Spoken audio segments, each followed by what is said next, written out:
Hello and welcome back to Granted Gardens. This is Vlogmas day 3.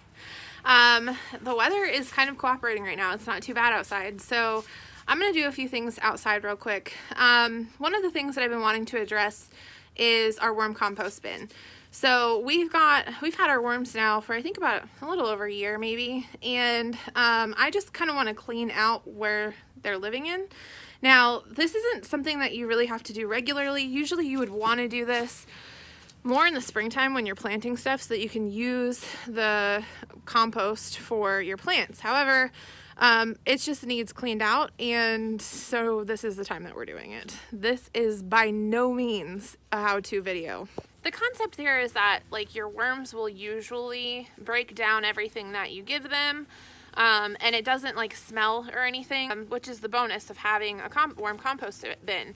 Now, a few videos ago, I had showed you guys the worm compost bin, and it was really filled up with like liquid. We hadn't dumped it in a while. So I think that there was maybe some issue there with the worms living in a bunch of liquid. We might have lost some worms, I don't know. So I'm gonna open it up today, just kind of check on them, make sure that everything looks okay. And I think I'm going to take some stuff out and try and potentially refill the compost bin with some newer materials. We have a actual compost bin set up in our backyard. We have a couple piles that we're working on composting so that we have compost available in the spring for the garden beds. I've done a little bit of research here. I probably should have done more, but I don't know, it's nice out, so I'm taking advantage of the weather. So we're moving on this. And the idea here is that when you do clean out your compost bin, you want to have decent new material for your worms to live in that is semi-broken down already. Usually when you purchase your worms, they'll come with like a little bit of compost in there with them just to kind of get them started, give them a place to live while they are breaking down any food that you put into your compost bin. So today we're going to clean this out, take a look at what it looks like, what's going on in there, and then potentially go back into that compost bin in the back and get some new material for me to refill for them to live in. If you've watched the video of our compost bin, compost pile flip, it was an interesting one because there were critters in there. I'm a little nervous about doing this by myself, but you know, here we go. Alright, so here's our compost bin right now. There's some of the food scraps that we've recently put in. And you can see we've got some fruit flies, which is also not ideal. We really don't want all of that in here. So I'm going to pull back this top stuff, see what's underneath, and then try and take out some of the broken down material that's in here. And just kind of give this a clean through. Alright. So I've got like this, which is breaking down but fairly rotted. This pumpkin's not in bad shape. It's not really broken down yet, so this one's probably fine to leave in there. I'm going to pull back some of these scraps. Well, we definitely still have worms. They're happy and healthy, so that's a good sign. Basically, as soon as I pulled that back, I saw them. I'm going to try not to lose any of my worms in this process. So here you can see I've got some more in here. So I don't want to lose them, but I do want to give this a good clean out. So I'm going to move slowly. I'm going to just peel back a little bit of the top, give them a chance to bury down deeper. These red wigglers do not like to be exposed to light. So as I pull back, they're gonna start digging down, and then I'm gonna let it sit for maybe 5 minutes or so, give them a chance to bury down a little bit, and then I'm gonna pull back the next layer. So I've pulled back quite a few layers here, and as I mentioned, the worms have all kind of dug into hiding. But the first few layers that I had was pretty broken up, was pretty easy to get to. You can kind of see here there was a lot of still whole material there. But as I'm starting to dig, I'm starting to get down more into like this. So this is the good stuff. This is the good compost, the waste there from your worms, but it also is a lot more compact, so they can't really move through that as well. This is the stuff I'm going to try and get out today because this is not benefiting them at all at this point, and it's pretty well compact down there, so it's hard for them to have a habitat there. So I'm going to try and dig that out. I think I'm going to put the worms in a separate bucket and try and get the rest of that goop out. Now the reason why I wanted to do this on a warmer day is because these worms are usually kept indoors. They are fairly used to the warm temperatures. You can kill them. It can get to the point where it's too cold and it will kill your worms. So you can see here as I pull out some of the stuff on that first layer, there's a lot of worms in there. So I'm gonna put them in this small bucket for right now. That small bucket that I have does have holes in it, so I gotta move fairly quickly. Otherwise, I might lose them out the bottom. I didn't realize how many buckets we have available to us that have holes. Most of our buckets have holes because we plant stuff in them. So as I'm looking through this, I don't know that I'm really gonna need compost. I think that just what I have mixed in with them here, this little bit that I have mixed in with them here, should be just fine for them to have something to start out with. I am almost curious as to how many worms that we have. I started out with 500. I do see a lot of babies, so that's also a good sign. That means that they're still reproducing, which means that they're healthy and happy.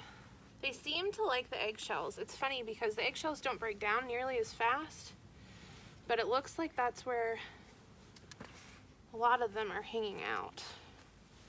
So this is interesting to go through to kind of see, you know, what they prefer to be tossed into the compost. They definitely like hanging out in the eggshells, which eggshells was not something that I was putting in on a fairly regular basis. So mental note that maybe it would be beneficial to put them in at least every once in a while. So I thought that where it was more compact, that I wouldn't be finding that many worms, but actually there are quite a few down where it's really compacted, but they tend to be hanging out around the eggshells. So I'm wondering if that's because those eggshells kind of provide a little nook for them to crawl into, and it makes it easy for them to maneuver through everything. Alright, so now I'm in one of my raised beds. We do have straw here that I'm going to kind of move the straw aside, and then I'm going to just, wow, I'm very crooked right now, aren't I? And then I'm going to just empty this out into the bed. If there are any worms left in this bucket, which I went through and was trying to be as thorough as possible, they won't make it. It's going to get too cold out here, so you want to make sure that you don't have any worms left. Now again, hypothetically, you would rather be doing this in the springtime when you're actually growing something, but our bucket just needs emptied out. So I am going to at least put it into a garden bed so that it's here and available when we do plant stuff for the spring. But yeah, not too bad. Alright, so I rinsed it out a little. Now I'm going to put newspaper down here at the bottom.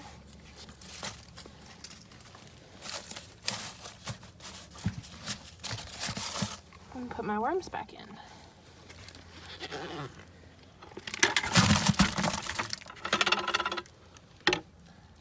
Now I'm going to put a little bit of compost from the compost pile here on top just to give them something fresh to start with.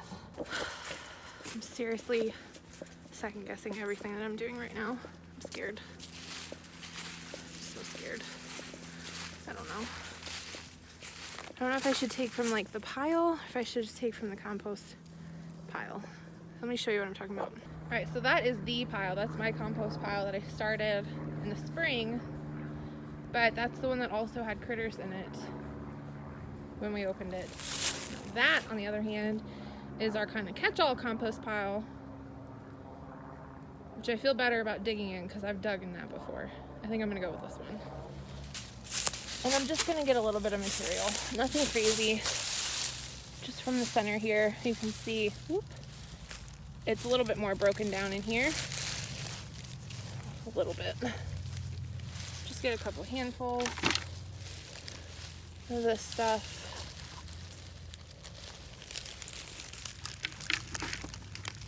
To give them something to start with. All right. Just dump this in. Now I'm gonna add kitchen scraps and some more newspaper and just a little bit of water. All that I have available for kitchen scraps right now is just the end of like a lettuce head, which is fine, it'll get them started. So I'm gonna go ahead and put that in. Then I'm gonna cover it with newspaper. Covering it with newspaper makes it nice and dark in there so that they feel safe. They'll come up closer to the surface in order to eat. And then I'll just put a little bit of water just to make sure that everything's nice and moist so that things can start breaking down easier.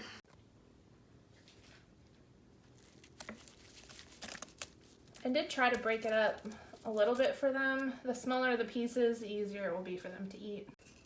Now I've just got some shipping paper here, some like packing paper that I ripped up, and I'm just going to do my best to kind of cover the area, make sure that it's dark enough for them to come up to the surface. And then I'm just gonna drizzle some water over top, not much, just a little, to get them going. Pop the lid back on, and we're back in business. So if you are interested in learning more about vermicomposting, be sure to check it out. It's definitely something fun and easy to have around the homestead that can make for building your garden beds and adding to your vegetables, growing healthy vegetables. Makes it a lot easier, and it's fairly free. All you have to do is buy the worms. We did build the actual buckets ourselves, so I'll make sure I add that link to that video. As always, thank you guys so much for watching. Make sure that you like and subscribe, and we look forward to sharing more Vlogmas with you soon. If you would have asked me 5 years ago if I would ever videotape myself digging through worm poo for worms, videotaping it and sharing it with the world, I would have told you you were crazy.